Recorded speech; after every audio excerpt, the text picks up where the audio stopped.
Hello, my name is Kirsten Mork, and I am presenting on behalf of myself, John Wilcox, and Zoe Wood, and our work is titled Creative Choice in 5th Grade Computing Curriculum. So, John Wilcox is the 5th grade teacher we collaborated with. Zoe Wood's my advisor, and a lot of this work is based off her previous research. And this was a part of my master's thesis. So that said, if at any point you have questions, you feel like we brushed over something, there's things that seem missing, you can probably find the answers in my master's thesis, which I've linked at the end of this video. The appendix has every single worksheet and survey I mention and more.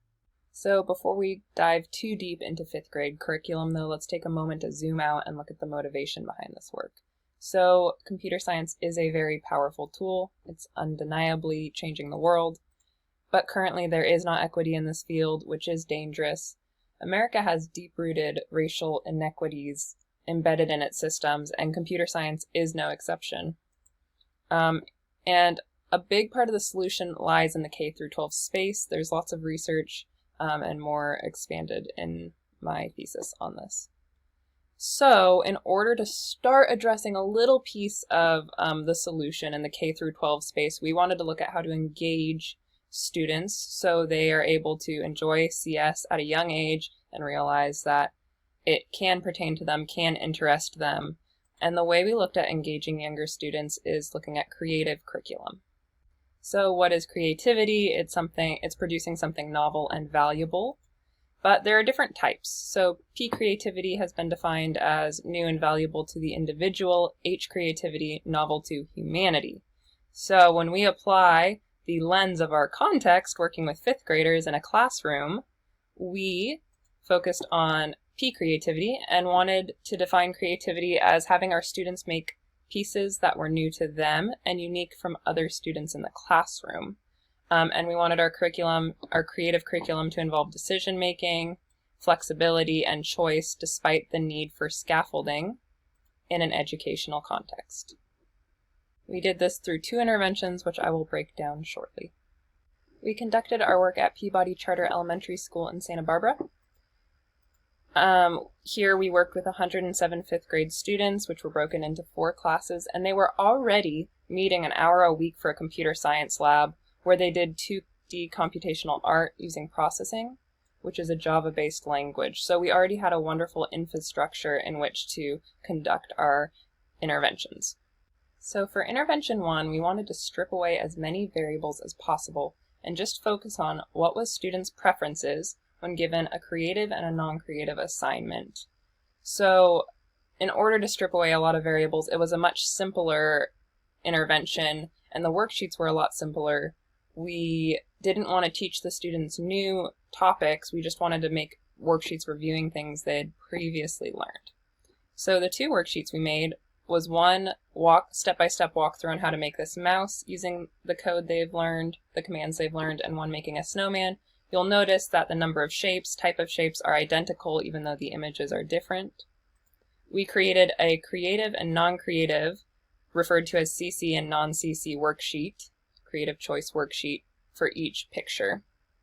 And some students would get one of the creative mouse, one of the non-creative snowman, others would get a different variation. We tried to shuffle who got which one first and which worksheet had the treatment as much as possible to remove confounding variables. The creative choice worksheet had different prompts like this, where the student would get to build their creature picking from multiple choice provided options, which would be the same challenge and complexity of the non-creative worksheet because we gave them the steps, or they could choose option D to create their own. For the non-creative worksheet, they just followed this recipe to create the snowman or mouse. So our research questions, we wanted to ask, did students prefer creative or non-creative exercises? And we answered this by asking them which worksheet they preferred without saying, was it because of the creative one or the non-creative? We didn't want to lead them. We wanted to ask which one they preferred and then isolate why they preferred it. Was creativity the driving reason in their preference or something else? So we gave them Google surveys after the intervention. They can check why they liked the option after selecting which one they preferred. They could also specify their own reason if we didn't include what they thought. and we binned their answers and found that 79% of the students did prefer the creative assignment when asked which one they preferred, and their most common reason was because of the creativity or freedom behind it. We also binned their other option that they could have answered here, and for the students that did choose to answer that, their answers had words like choice, picking, and ownership, and why they preferred that worksheet. Threats to validity are broken down a lot more in the paper and then the thesis, but some were that the no CC worksheet was possibly too simple to accurately see if their preferences, and also there were some misunderstandings between the word choices we used. Both of these concerns we addressed for the second intervention. Our second research question for this part, though, was for students that claim to like creative choice, how many will choose the more creative option, this option D, if it requires more work? We found that 51% of students that said they preferred the creative worksheet picked option D at least once. They may have only picked it once, though, so a majority that did fall into this 51% category only did option D a few times.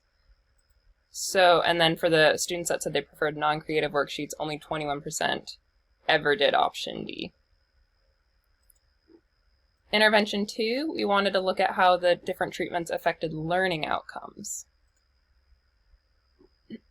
We taught them a new concept they hadn't learned before, gave them practice problems with 2 different treatments, and then assessed their performance after. We wanted to answer, does learning new material with different treatments, creative versus non, affect student performance? We did a baseline evaluation of their performances beforehand to see there was no statistically significant difference prior to this intervention. And we found that after the intervention, there were no statistically significant differences in performance either. So creativity did not seem to have an effect. We saw similar results with self-efficacy, which is discussed in our paper. So in conclusion, students did profess a desire for creativity, and they claimed to value creating things that had unique appearance, having a sense of ownership and choice in their work. They didn't always exercise full creativity, though, when it added complexity, and creativity did not negatively affect learning outcomes.